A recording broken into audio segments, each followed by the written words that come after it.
everyone. Welcome to Reimagine 2020. And today we have a great panel with the truly great lineup. So the topic is synthetic assets. And we have with us Kain from Synthetix, Clayton from Dorjee from Perlin, and Charles from Genesis Block. So I'm really looking forward to digging into what are these assets, what's really brought it to where it is today, and of course, what does the future hold? Welcome, guys. And why don't we just start off with with some brief introductions about yourselves and what your company does. Should we start from the top, Clayton? Sure. Thanks, Artur. Appreciate that. Great to be here. My name is Clayton Roche, and I'm here with UMA. The company's name is Universal Market Access. And so we are a platform that allows for the creation of synthetic assets. And I'm the head of community development. Do you want more detail, or should we keep going around? That's good. To you, Charles. Okay. Yeah, so Zoom actually doesn't put the faces in order for everybody. So you're gonna have to shout out the names. Right. Yeah, cool. Cool. So yeah, I'm Charles and then Dorjee next. Okay, yeah. So yeah, I'm running the trading desk at Genesis Block Hong Kong. We started off as a community builder and then transitioned to OTC. And this year we've spent a lot of time focusing on our prop desk, which means, we've been obviously taking positions on a lot of these shitcoins. Of course, yield farming has been a huge thing for the last 2 and 3 months. And really, it's so new to us as well that we're learning so much about the space. Even looking at this stuff full time, it's still difficult. And really, I'm just here from speaking from the user perspective and trying to learn from these great builders such as, Synthetix, UMA, and of course, Perlin. Thanks. Thanks, Charles. And thanks, everyone. So hi, Dorjee Sun. I sit in Singapore. I'm the CEO and project manager for Perlin. As background, I actually have done a number of tech startups and I'm an angel investor, but I spent 13 years trading carbon. So back in 2007, I started a carbon firm called Carbon Conservation. We raised $430 million. I was one of Time Magazine's heroes of the environment, but we got absolutely smashed by governments not really regulating carbon in the way that we thought was appropriate. And so I then found my way into Bitcoin in 2014, took a position, co-founded a tipping bot, and then have subsequently done a number of different cryptocurrency projects. And I think what I would stress really is why I was keen to participate and why I love the title of this is we don't need to reimagine 2020. Who would have thought we would have been in a pandemic? And what I'm seeing, because I wear several hats. So one hat is as special advisor to the International Chamber of Commerce's Secretary General. So the ICC is a 100-year-old not-for-profit. It regulates international trade, has 45 million businesses as its participants. And what they're seeing now is a $3 trillion gap in trade finance, in commodity finance, because all the banks are shutting down their back offices. Who would have thought the unintended consequences of Basel IV would be that banks simply are shutting down their trade financing desks? So you're starting to see total disruption. Who would have thought we would have been doing this conference on Zoom? The world is changing. The second hat I wear, obviously, is Perlin. And what I find, I said this to you earlier, Artur. I hope the viewers of this panel can actually understand that, DeFi is very, very early. There is high return, but there's also high risk. And so, within Perlin, we've run 3 or 4 different streams of research. We've been researching tokenizing carbon. We've been researching trade finance, title documents on the blockchain. We've been researching supply chain traceability. And we've recently launched this initiative working with UMA, Clayton and the team, which I'll talk a little bit more about later. But my one thesis is the world is overgoverned. I think that what we're working on is the future, and but it's going to take a few years to get there. So that's what Perlin is engaged in. Yeah, so I guess I'll go last.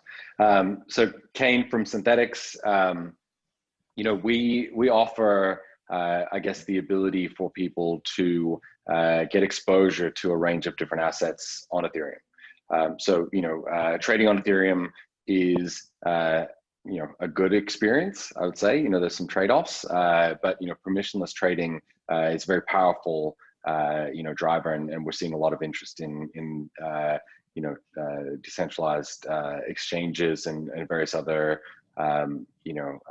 activities on Ethereum.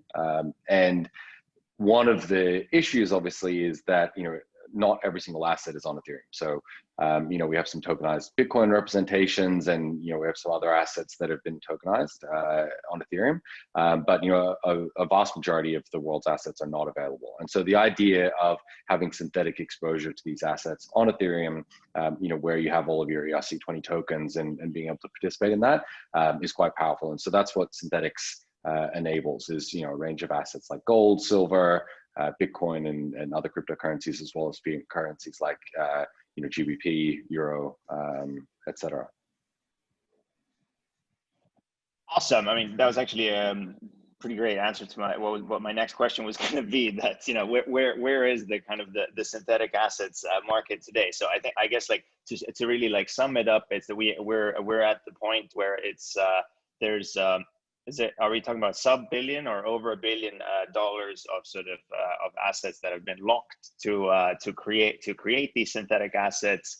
But today, majority of these assets are still essentially crypto assets being used to get synthetic exposure to other crypto assets, right? Yeah, I mean, if you include DAI, which I think is the biggest, synthetic dollar, right? Which keeps growing. It's hard to keep track. I'm not sure where it's up to. Once you throw in DAI and a couple of the other, and I'm excluding the kind of fiat coins like USDC, I think we are getting pretty close to $1 billion worth of synthetic assets on Ethereum. If it's not over $1 billion, it will be very soon. And I guess obviously Synthetix makes up like a good 60 or 70% of that, and you've sort of more or less branded I mean, you've done such a great job with the name. You've basically made it pretty tricky for anyone else to call theirs something different. Yeah, namespace squatting is not the best idea in the world, but yeah, I think that's kind of where we landed, unfortunately. Well, I'm sure that'll work out. But these are to a kind of average person, relatively, these are massive amounts of money in the kind of the global scale of things. It's it's a grain of sand on a beach, right? Would you say that, or what do you guys think? Where in the kind of in this scale of like a product market fit that is like our synthetic assets today? Is it does it have product market fit? Are we very far from there? What are your guys' sort of like thoughts? Maybe we should start with Clayton again. Sure. Yeah, I'll jump in on that one. So right now, like at least from the perspective of UMA, a lot of the product market fit is really kind of within the crypto space. Like we've been focusing on, like we did synthetic comp, and now we're looking at doing a synthetic gas token. I think part of the reason for that is just like it's the people who are accessing crypto right now. So it's just like kind of a matter of fact that the people who are using crypto kind of want other ways to either short assets that they couldn't probably short before, or to use derivatives that relate to crypto assets. I think in the very near future, we're going to start to see product market fit that like maybe expands to commodities. And I'm kind of like lining this up for Dorjee, because I think it's an area that he is particularly looking at. Like, I don't think we're that far away from product market fit that falls outside of like the crypto nerd product market fit category. There's also a little bit of a concern around like basically around securities laws. So there's kind of watching out for that. So there's the product market fit concern, but then there's also just like the regulatory concern and like making sure that the space is sort of ready to kind of take on that space. I think we have to kind of like be cautious there. So it's a little bit of a trade-off there. Yeah, thanks, Clayton. So, I mean, I'll just jump in. So just going back to what Kain was saying in his original statement, I think that, the way that the ecosystem around Synthetix is going to evolve. So for example, ourselves, we chose to take a different approach. We're not trying to build a full stack approach. We're not trying to reinvent the wheel. We want to try and leverage existing, what you might call DeFi primitives. So our first integration was with Balancer. The second integration is now with UMA, which we will be launching with the REIMAGINE 2020 conference.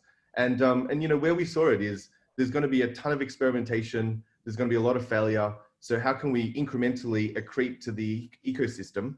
And so one of the things that, we see in this commodity finance breakdown. So to talk about real numbers that you just mentioned, Artur, the Asian Development Bank released a report a month ago saying $1.5 trillion gap in the commodity finance space.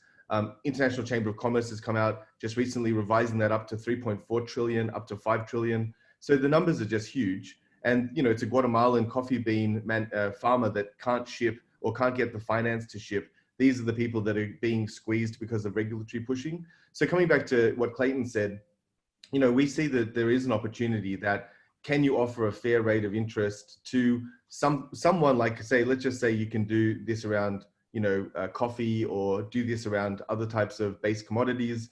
Can it also then be secured where the title documents are NFT, where the title documents are on a blockchain? So there's still a long way to go, but this is kind of where we're hoping to move into.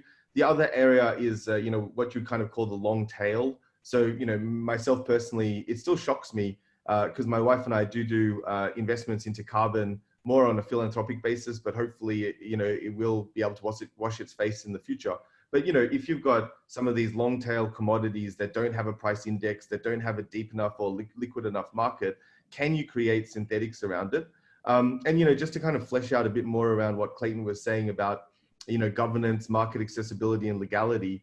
I mean, let's just say I'm an Indonesian, because we do a lot of work in Indonesia. Let's just say I'm Indonesian. I can't get access to Tesla shares, or I can't get access to, other types of commodities without a US-based brokerage account and paying the fees and doing the KYC. So, that's where I see that there will be applications where essentially the siloed nationalistic approach to asset ownership, will be able to be disrupted through Synthetix. So kudos to Synthetix and Kain and his team. As I was saying before we actually started recording, it's going to take a bunch of trailblazers. We've put our chips onto UMA just because we see a different approach, faster response times, lower need for on-chain oracles. We just think it's interesting to explore. With the legal background, I think that litigation really is the last type of resort. And so that's why, the oracle minimization could be optimal. So yeah, just some thoughts. Excellent, and I definitely want to really dig into the sort of the topic that both of you have mentioned, essentially, the legality and regulatory side, and kind of, I guess, broader on what the future holds. What I really like about this lineup is that we have such a diversified group of guys. We have, like you guys called yourselves the trailblazers, or let's say the builders. But I also wanted to get a bit of diversity in the form of, in this case, Charles being the actual kind of the end user, because the way I see it today, the synthetic assets themselves are still, they're kind of the main focus point are the more sophisticated traders. Charles, what is your view at sort of at Genesis Block, you being the guys that essentially spend days and nights trading and really kind of being in the deepest end of the pool? How do you guys view synthetic assets? Do you how often do you touch them? Do you use them, and what are your kind of views there? Yeah, so I think earlier we did highlight that it's very early in this entire space. And liquidity mining is just one of those steps that we have to go through to gather attention in the space. So to be really honest, would we have all been trading on DEXs and looking at Synthetix, for instance, at all, if there weren't all these extra rewards that made sense for us to spend our time on it, right? So it's the same for any kind of new platform where you have to kind of incentivize users to, provide liquidity and also be a taker in the market. So I think, we're at that stage. And as I mentioned, in the last 2 months, we've learned a ton about how these things work. But at the end of the day, we're still very focused on, okay, how do we utilize these things to maximize the returns that we're getting, right? So, quite frankly, even if you look at Synthetix, the exchange right now, they do have, they have these assets that represent the euro GBP. They also have like commodity futures. There's a lot of things out there. And the question is, how does this become something that's like an organic, very healthy market? And it's definitely going to take time. At least that's my take. And Dorjee touched on a point about what happens at some point when the regulators or the whole legal side kind of comes into it. And my personal view is like to kind of really, if it's possible, to kind of avoid that whole situation where you try to bring in regulation. It is quite contrarian to say that, but the reason I say that is because of the STO space. And that was like a huge theme in like early 2019 where, crypto was kind of boring and then everyone jumped into STOs thinking, oh, this is the future of crypto. And it's so difficult.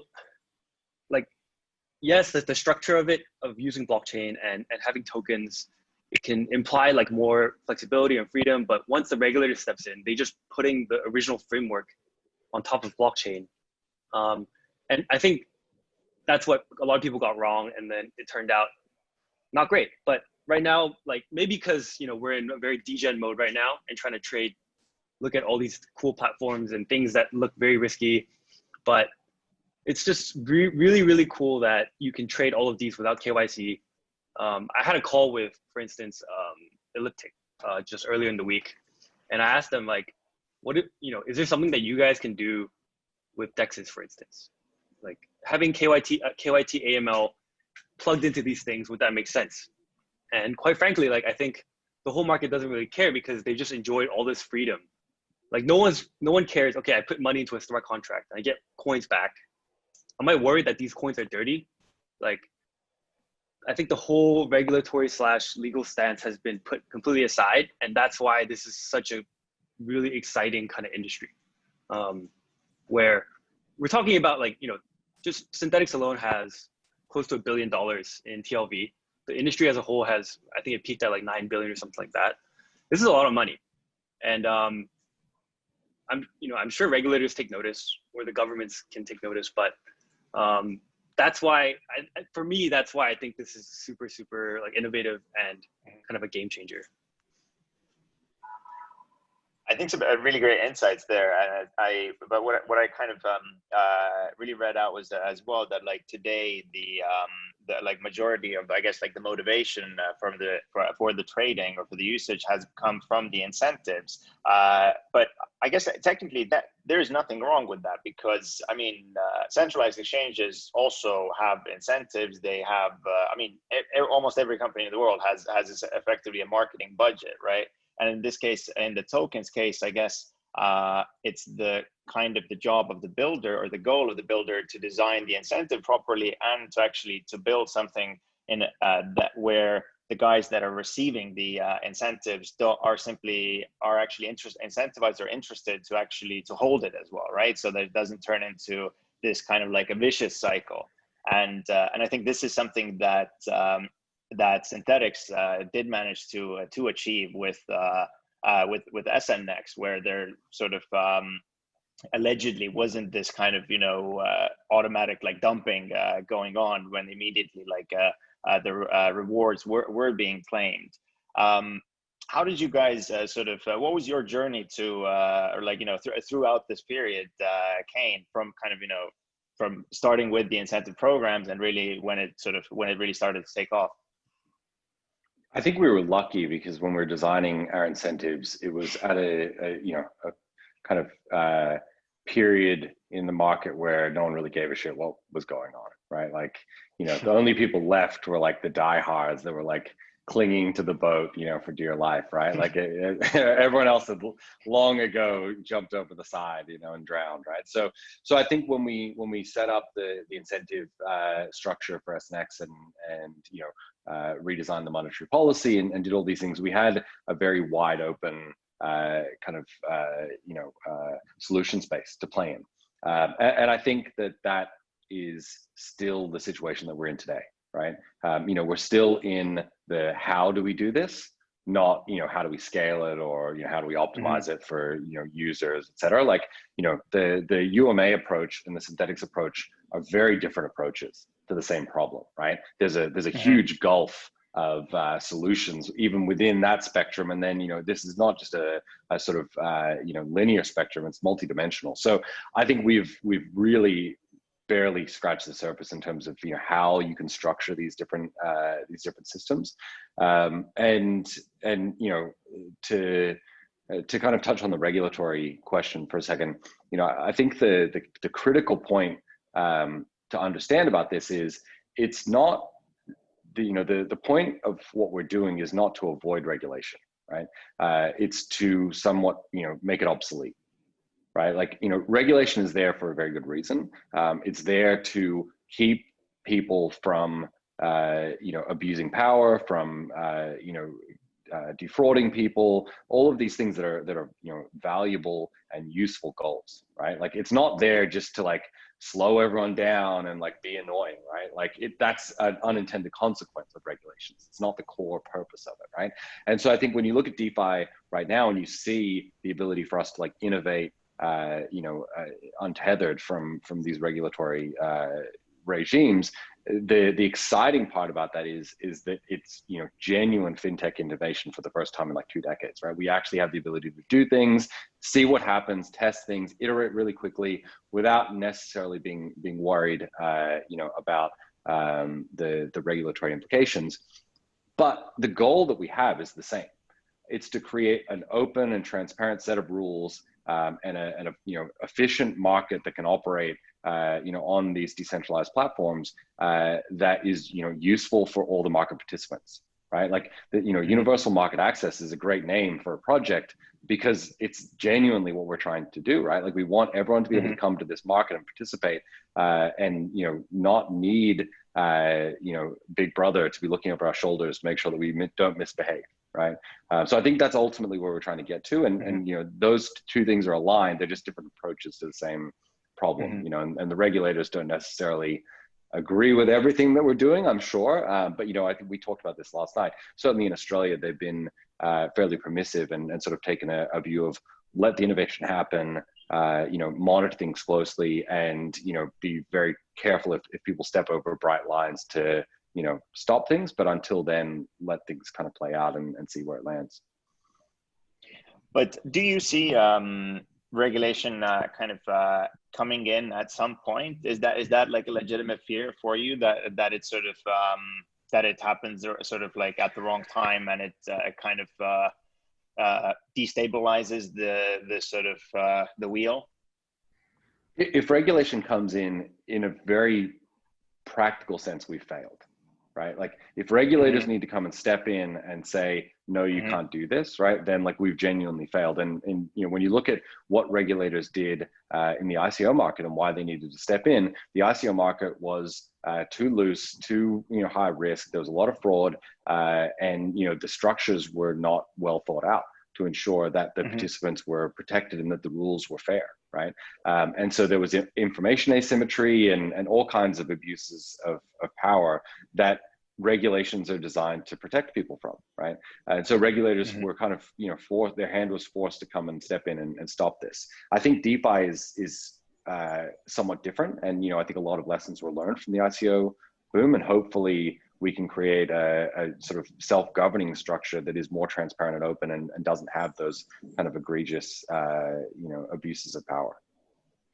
And actually, Artur, just really quickly, I actually think regulation has already stepped in, just for the record. So when Abra, had their close encounter of the sixth kind, they got a slap on the wrist effectively, but it was very clear that there was a line drawn in the sand. But just to reiterate what Kain said, I think that the DeFi world is a little bit more obscure. Like I actually think that it's way harder for the average person to be potentially taken advantage of, which is why I don't think that it's necessarily going to incur the wrath of regulators this time around.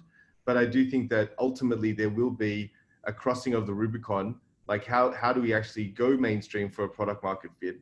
And just coming back to what Charles was saying, we're so Perlin's token is the Perl. It was a Binance IEO. We're going through the same, liquidity building, capital formation, like, what Kain and his team and even Clayton and UMA have done is tremendous, and so what we've, just as an example, initially you got to start providing the rewards to gain more adoption, to gain more people playing with your platform, staking, minting, doing all of the things, swapping, etc.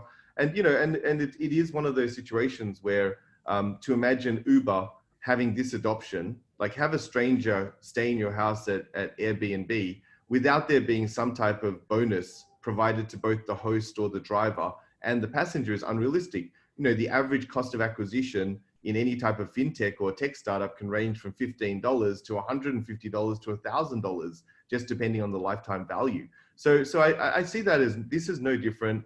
It's an adoption curve, but ultimately we haven't yet crossed the real world. In my opinion, we haven't gone beyond the upside down. And that's when, you're going to start tapping this $3.4 trillion, kind of funding gap that does exist in real world applications.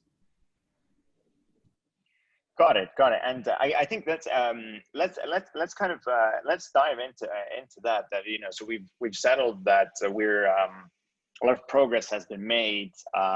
Still a long way to go, but so far so good. What are your guys kind of like thoughts? What is the sort of your like dream kind of killer use case when it comes to synthetic assets, and where do you think the sort of the industry is with it today? Starting with you, Clayton, again.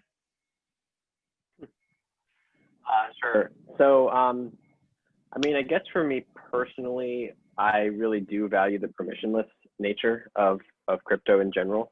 So for me, the killer use case is really just basically giving everyone in the world the opportunity to invest in markets. I kind of say that with a big caveat, which is like, I still come here to this panel with like a lot of uncertainty around like, if that's a good thing. And what I mean by that is basically just that we see, I think, like Kain kind of brought this up with regard to regulation and its purpose.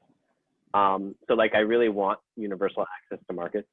I also just am sitting here like, just kind of conscious of the mass like meme and hysteria that seems to happen in markets. And so like, I guess I would say that I want universal access to markets, but I also want like a certain amount of maturity that kind of happens that I feel like regulation has prevented from happening. Like there's a way in which regulation sort of protects people, but it also stops people from growing because they haven't participated in markets until they've been like really broken down into like the US stock market, where you kind of have things that have already been cleared and have to go through legal processes to be listed, et cetera. So yeah, I guess like I would want to say that I want that. That's kind of my dream for synthetic assets, is that people can access these things, but at the same time that the world kind of like matures a little bit and also like understands how to interact with these markets in a way that is not like universally devastating or, just creates like predatory behavior, things like that. And then the other piece of it is just kind of a hope that the technology that exists with crypto and with these opportunities will kind of discover some level of human equity that wasn't possible before. I tend to believe that power attracts more power and money attracts more money, et cetera. My hope is that we've come across a certain type of technology. There's something important about the technology that we're building together that actually can actually increase human equity and make it easier for like more people to be happy in the world. Nice. Yeah. What about you, Charles? What is your kind of the killer use case you would love to see from synthetic assets in on blockchain or in crypto? Yeah, no, I think when it comes to synthetic assets, it's already, there's a lot of very cool things in place already. The question is, like, it really comes down to the demand of, do people really want to trade this? Are they really unhappy with the things that, like the venues they trade already? For instance, if you have an account on Robinhood or you have an account on Interactive Broker and you can, there's sufficient things on there that you can trade already. I think Robinhood is like a great example of, having fractional shares, which is something that was super important for the whole SEO space. this was a game changer, obviously, because kids with $300 can just trade whatever shares they want. And I think that's going to expand, obviously, into more derivative kind of related products. But the question is, it takes time for them to learn how it works, which is kind of the role that, you know, the industry leaders will have to play. To really, I guess, the education will come first before they actually start looking at these things more regularly. So yeah, I think, you know, it's not really about, is it like something to do with the product? It's more about how easy it is for the average Joe to get used to it. So I think there's a big theme in DeFi right now regarding fiat on-ramps. Because I think we talked to 2 or 3 projects already that are claiming to be the fiat gateway to DeFi. One dashboard where people can just wire any kind of fiat currency and it will be staked. There'll be some yield aggregator so they can generate like, you know, 10% a year guaranteed. And yeah, I think that will be a step forward as well. And if you combine that with what's happening on the back end that generates those yields, you know, it'll be a long process, but I think that's the direction we need to go. But on the flip side of that, you know, there are a lot of scams that could emerge like this, where they guarantee all these returns, and then they just disappear. So, yeah, it's like, you know, that's probably going to trigger a lot of regulation that comes in. But, you know, for instance, if you have a DAO, you know, I think most of the DeFi platforms are running on DAOs. That's another thing that users will have to understand and learn. Like, what does it mean to have part in governance? Because that's a very new concept for a lot of people, like not knowing who they're facing.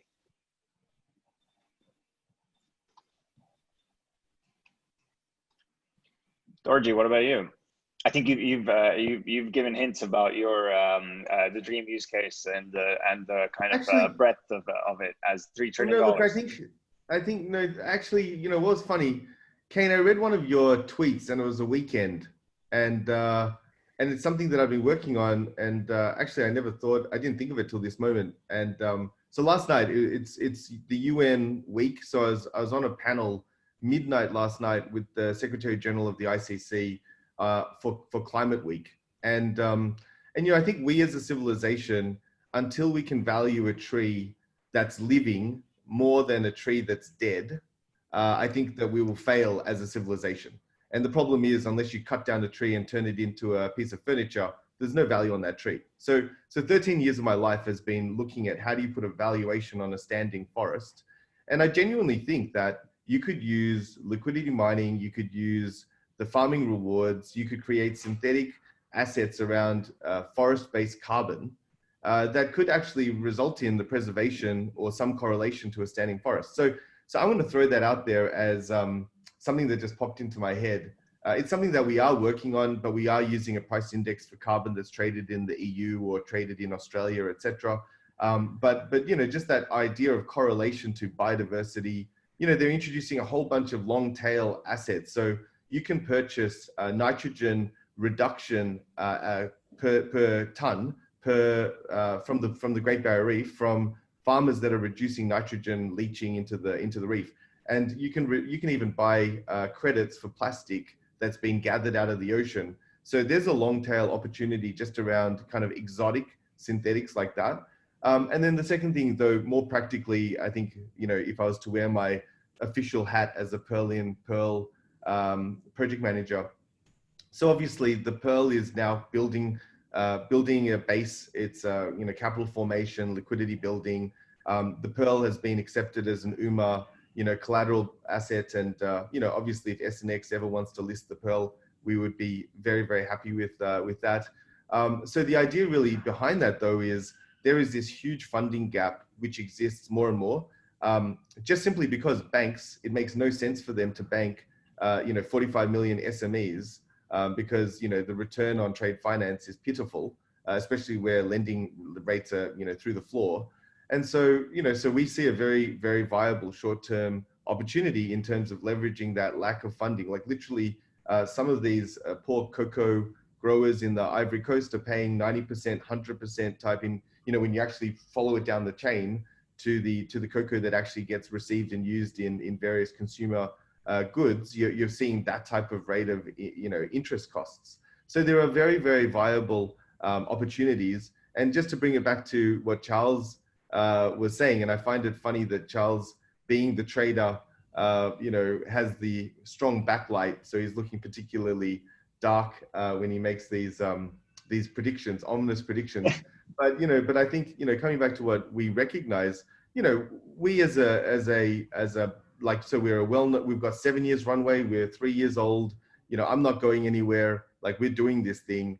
But we thought, hey, we've got an APY of like, it was 150% to 200%. Layer on top of that, balancer rewards, not a bad 40% APY. And we were just blown out of the water by various random food coins and chefs. And, so I think the world, exactly like Charles said, right now, the investor sentiment is a bit degen.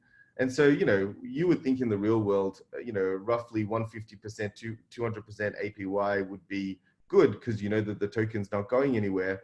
But people would much rather take a yam or a sushi type return, which has multiples of that, but also where the potential implications of disappearances of head chefs or various other exciting sort of like events and developments. So bringing it back to your question, Artur, I think that most realistic for me, DeFi substantially taking up where CeFi just can't handle.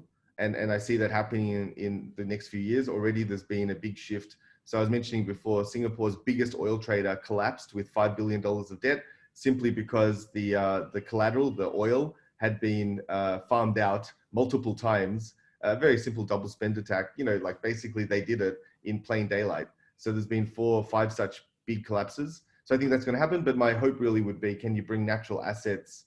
Can you bring the global commons? Can you bring, like some of these more exotics into a trading environment where people are not only doing good, but they're also making money and doing well? The day that I can bring Charles Yang to protect a rainforest by trading degen, carbon, PX carbon on PerlinX, I retire. You know what I mean? No, I like it. I love it. Yeah. So I guess my sort of quick answer to that question is, I think financial markets are hyper efficient, right? The market is hyper efficient at determining, what the price of an Apple share should be at like any given microsecond, right? Like during the trading day. But, they're also highly fragmented. And that efficiency falls off a cliff really quickly once you get out of these huge trading venues. And so I think that the markets are by far the most efficient way of allocating resources, and we just don't have very strong markets for a lot of things, right? And trying to build regulatory frameworks around these cross-border markets, and every time you start dealing in different regions and regulatory zones, that's when things start to break down.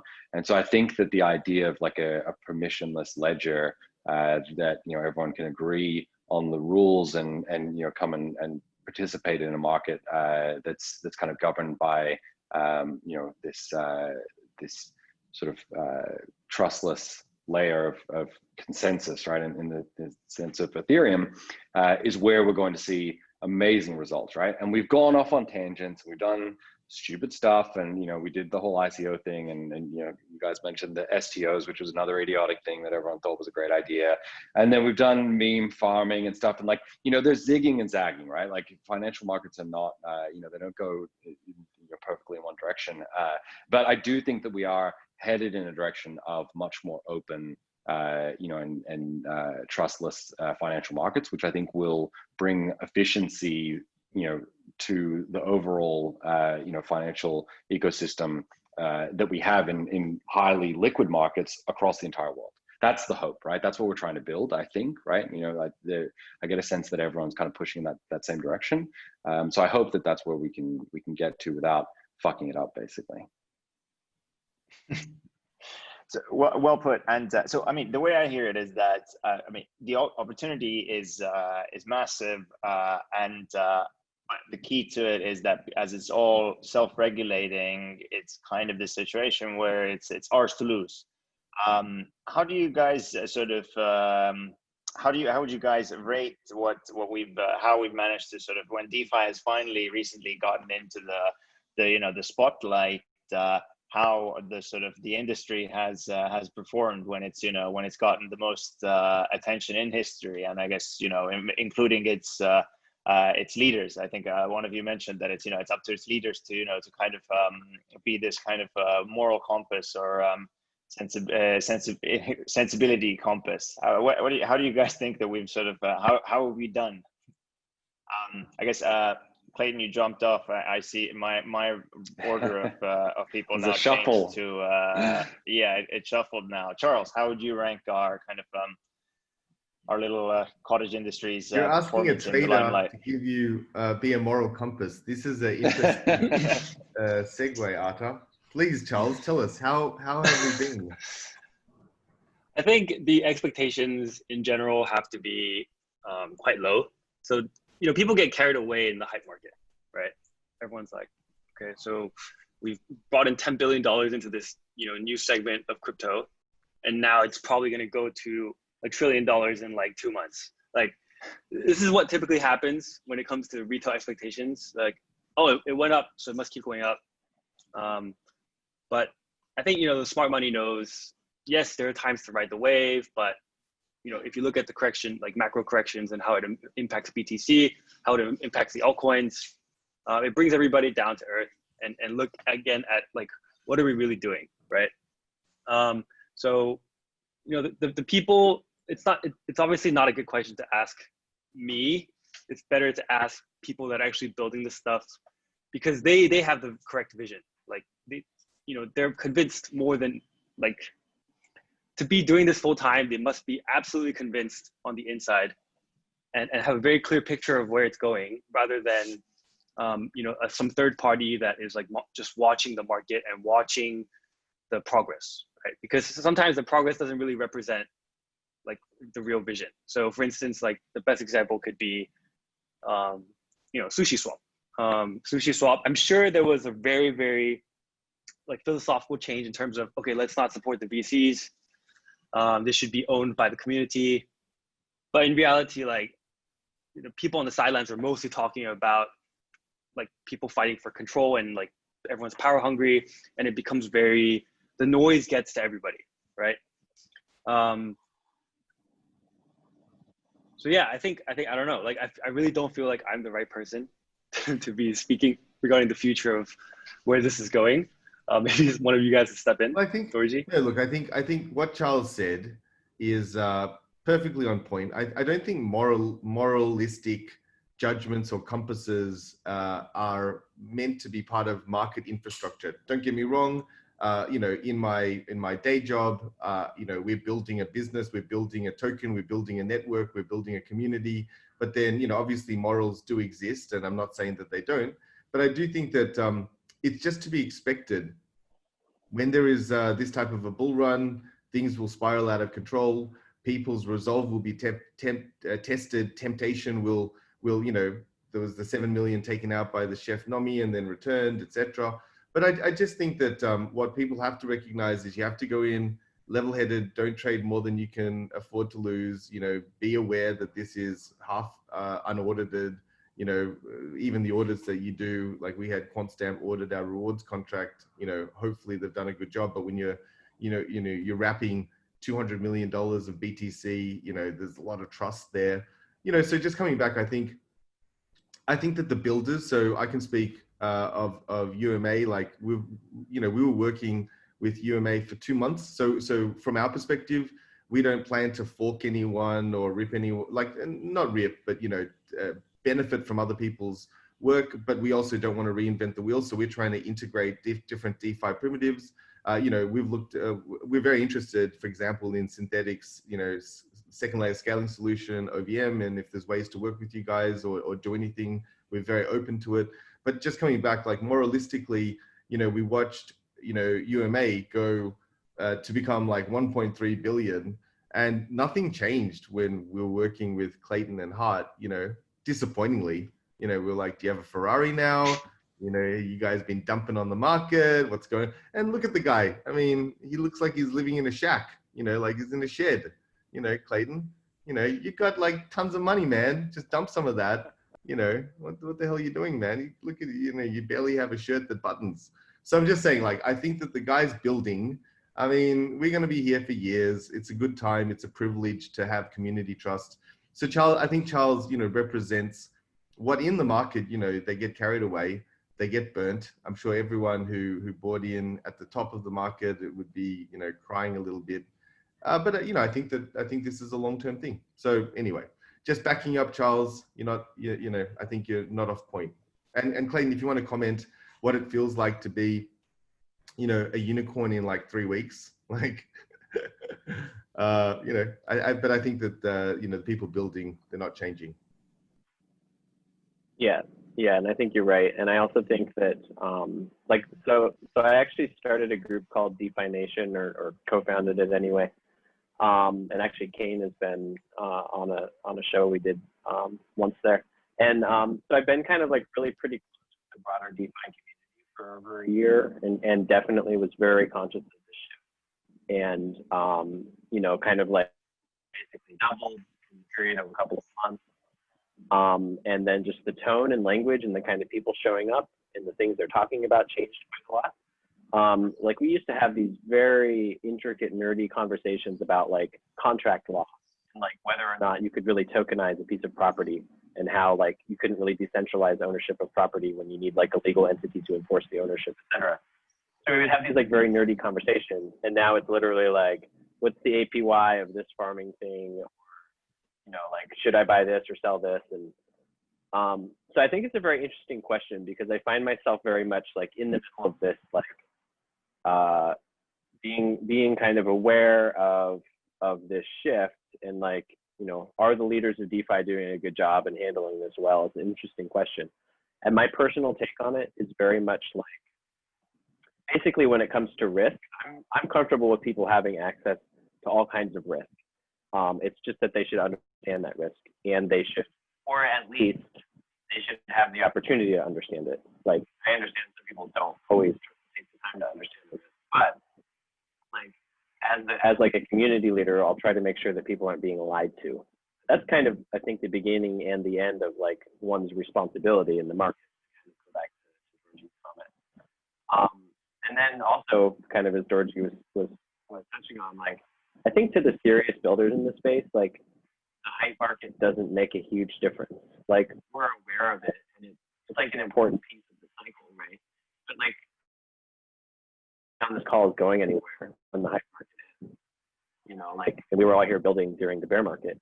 So like, at the end of the day, it's like the kinds of conversations you have change. And the actual building, I think, is building towards something bigger. You know, and I actually kind of look forward to the day where we have a healthier, like a more robust market, where the total value, like the percentage change between bull and bear runs is like a lot smaller. Like, I really look forward to those days when we've really like gotten a lot more mature, you know, just to kind of like reduce some of the noise that we see back and forth. And then finally, like, Uniswap's Uni token release, I think, was pretty cool. So I'm living in the Philippines, and I've helped some people in the Philippines and in Thailand and Vietnam like set up an MS wallet to kind of get them into DeFi. This was like before DeFi was cool. And a couple of them got this like massive influx of money into their wallet all of a sudden because of this.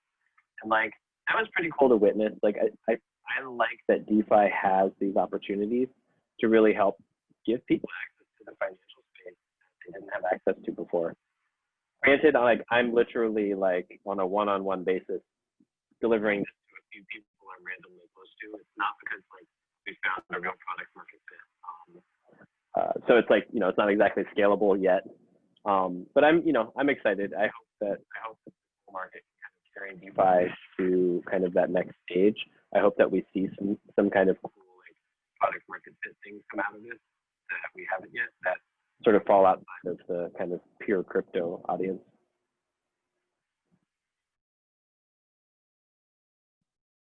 Is that why you yeah, have a Buddha behind you? Oh my gosh, that's the best backdrop, Clayton. So we talked, like Clayton mentioned, that I was on DeFi Nation, which was I think still in the bear market. Back then it was maybe like mid 2019 or something like that. And I talked about this, and I talk about this a lot. Markets really only have two modes, right? They have overinvestment and underinvestment. As soon as you get into overinvestment mode, right, and you have all this inefficiency and loss and waste and scams and all these sorts of things, people start, there's gnashing of teeth, and people start freaking out that, oh, the world's ending, it's all terrible, whatever. I actually think, that we can sit here and wish that the world was different and that people were different, but that's just the reality, right? And underinvestment is a much, much worse situation to be in. We just had 2 years of underinvestment, right? And yeah, there were some people that were, chipping away and building throughout that entire time. So a lot of good things happened, but the pace of innovation over the last 6 months has accelerated significantly. And the reason why that's happened is because people follow money. People follow the incentives. When there is a lot of money to be made, people will pay attention to something. When there's no money to be made, they won't pay attention. Some ideologues and people that like have some real genuine belief that they're going to do this irrespective of the incentives will keep going. But even most of the time for those people, it's like they just have a longer time horizon, right? They're just looking at like the incentives over maybe 5 years or 10 years, not 5 months or 10 months. And so I think that when we're in these high cycles where there's a lot of overinvestment and wastage, what's left behind is incredibly powerful. And each time, when the tide washes out, we are left with a much better infrastructure. And so I think the same thing will be true this time. And there's a lot of lessons that are being learned very quickly. And there's people being attracted to the space. How do you get innovators and entrepreneurs and everyone to stop what they're doing right now and come and look at DeFi and see the power of DeFi? Money. That's how fucking things work, right? Like people follow money. And so they're going to come and they're going to see, wow, this is really powerful. I've been wasting my time, doing some stupid biotech startup for the last 5 years that, isn't going anywhere. I can go and build something in DeFi and it's going to be amazing and change the world, right? And that's what we want. We want to attract those people and bring them across. And the only way you can do that is by just having giant flashing signs. And right now that's DeFi, it's all neon signs, right, in the desert. So, I think it's ultimately a good thing. I think that's a pretty great analogy to end this with, the neon sign with in the desert with shouting money. And I think we're right at the end of our audience's attention span as well. Thank you so much, guys, for taking the time. It's been a super interesting conversation. Really enjoyed kind of getting your views on not only what has been done, but why you guys are actually doing it, and what we need to make our dream work. Thanks again, guys. Thank you. Thanks. Thanks, Artur. Thanks, Dorjee, team. Kain, Charles. See you guys. See you guys. Thanks, guys.